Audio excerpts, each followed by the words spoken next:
Hello, I'm RJ Dragon. Today I'll be uploading a video on the 2019 ladder season. So I'll be talking about the ladder and where I reckon the clubs will finish this season. Just letting you know, this will be a very tight season, obviously with a lot of new players and recruits being spread around the clubs, so it's going to be a very tough season. And you might be surprised by a couple of teams as they finish lower than probably you expected. But it's just harder to rule some teams out. But so you probably think a couple of teams, also the bottom teams, you reckon they'll push up. But I don't reckon they'll push up that much, as the ladder will get a bit harder to push up in. So let's get underway. So the Gold Coast Suns, obviously, this trade period, they lost a couple of star players in Tom Lynch and Stephen May. Obviously, them bringing in a couple of players as well, as in Jack Homsch, Gordon, Norm Smith, and I think it's Anthony Miles. But anyway, so bring them three in, and they got some other recruits. Bring them in, and the draftees and Isaac Rankin and Jack Lukosius and Jez McKernan, I think. Bringing them in will obviously help them prepare to rebuild, but they won't get that far. Alright, the Doggies. Yes, probably surprised about this, finishing 17th, but obviously the Western Bulldogs, I reckon, if they're going to push forward, they need to have Tom Boyd at career best form. They don't have really anyone down there. We saw something from Brad Lynch. He was pretty good. But there was a game in 2018 between, I think it was them and North Melbourne. There was like the Dogs. I saw this type of play that could make them a top 4 side, like the run off halfback, the dash and the pace of halfback, made by Jason Johannesson, but he encouraged it. But them running off that was just outstanding, and it's why they ended up coming close to beating the Roos. So it was a great game. Alright, so Carlton Blues. Carlton Blues obviously recruiting big fishes in this year with Mitch McGovern, Alex Basolo, and Nick Newman. Bringing them in was obviously really good. Then recruiting from the draft, having Liam Stocker and Sam Walsh. They're great picks, and hopefully they can take a bit of the load off Patrick Cripp's shoulders. And yeah, so I see the Blues finishing 16th. Fremantle Dockers. Yes, another team you would expect to move up the ladder. I reckon if they're gonna make top 8, they're gonna have to put everything into it. Their recruits are gonna have to play the best seasons of their career. But I don't see them, all the team, merging together as well as needed to make the top 8, so I reckon they'll finish 15th.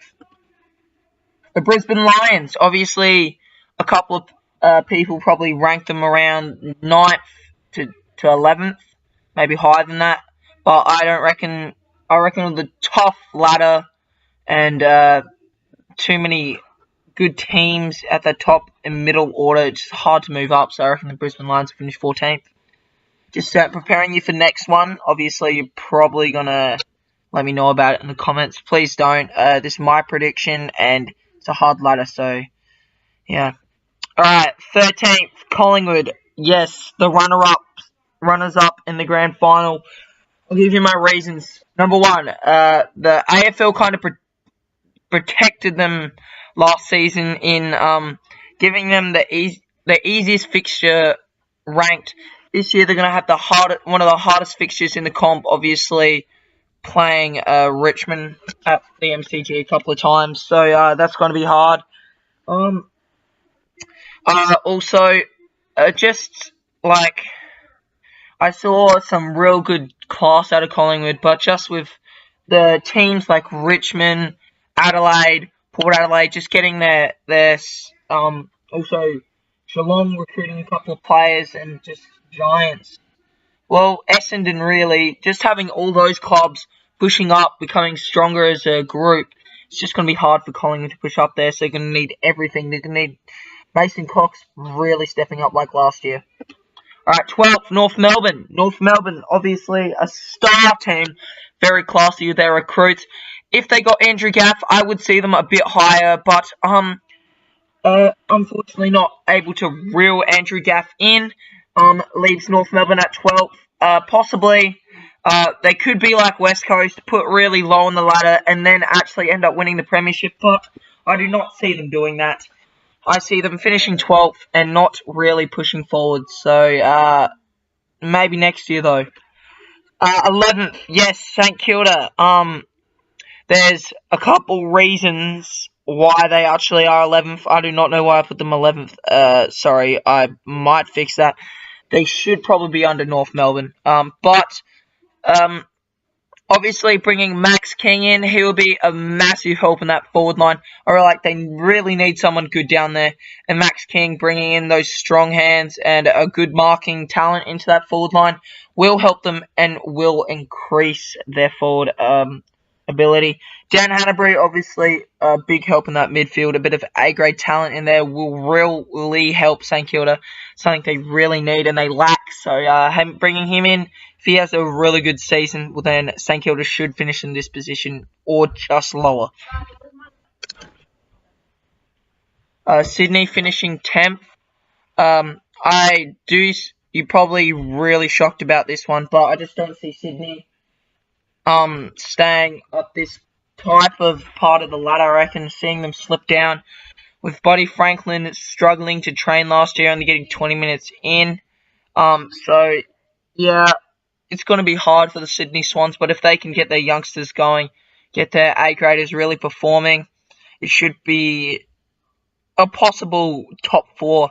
I can see them anywhere from 10th to top 4. Yes, that is a big margin, but you know, it's just unpredictable about the Swans this year. Alright, Geelong 9th. I'll be back. I just got to do something. Alright, so I'm back. So Geelong, obviously, recruiting some star players in, but losing Gary Rowan will hurt. It will hurt. And Jackson Fairlow. That will hurt the Geelong Cats. And, I don't reckon that they were fighting, like, finishing 8th last year. They were a very good side the year before, finishing 2nd on the ladder. Obviously, with bringing in Gary Ablett, it seemed like they could push probably a premiership contender. They probably were, but they ended up being a pretender, not pushing forward as far as I thought they would. So I reckon they'll slip down to 9th place. Now, the top 8. Alright, so there has been some shocking decisions by me in the bottom 9. The 9 other teams. Or the other teams, sorry. But the top 8 was really hard for me. Almost as hard as the bottom. So, yeah.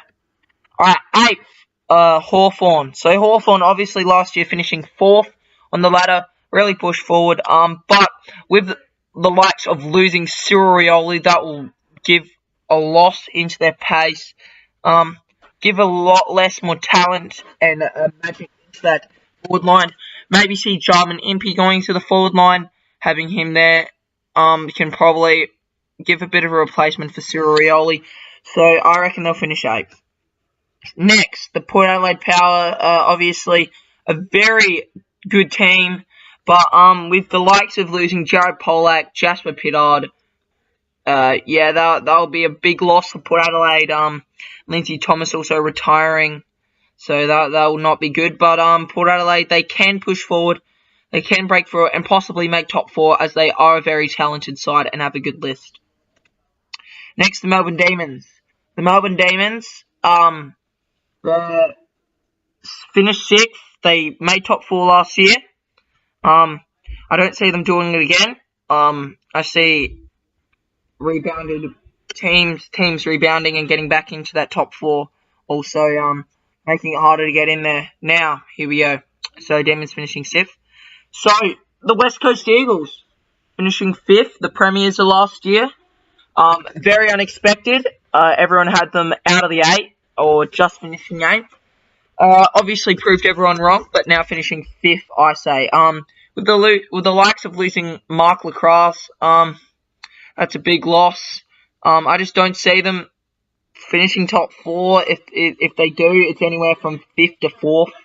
I only see them going up one position higher, just scraping the top 4, but they will be a certainty for the 8.